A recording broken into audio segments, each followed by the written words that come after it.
আজকে ফজরের সময় একটা ব্যাপার খুবই আবেগে আপ্লুত করেছে, যেটা আসলে দুঃখজনক। আজকে ফজরের জামাতে মাত্র আমাদের এই এলাকার যে মসজিদ আছে, এত বড় এলাকা, মাত্র মুয়াজ্জিন এবং হুজুর সহ মাত্র ৫ জন আহ, ছিল আর কি, ৫ জন মুসল্লি ছিল।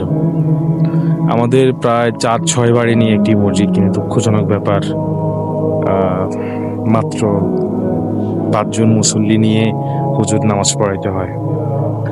আফসোসের ব্যাপারে আর কি, যে আমাদের এই জেনারেশনটা পুরাটাই নামাজ থেকে বিচ্ছিন্ন।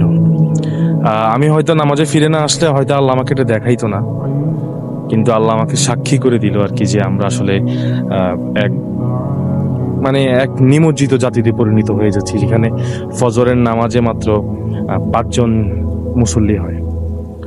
তো আল্লাহ সবাইকে নামাজ পড়ার তৌফিক দান করুক, হেদায়েত দান করুক। ভাই চলে আসেন ভাই, নিতে পারবেন না জাহান্নামের যে ভার, সেটা আসলে নিতে পারবেন না। চলে আসেন, নামাজ পড়েন। খুব আফসোস আর কি।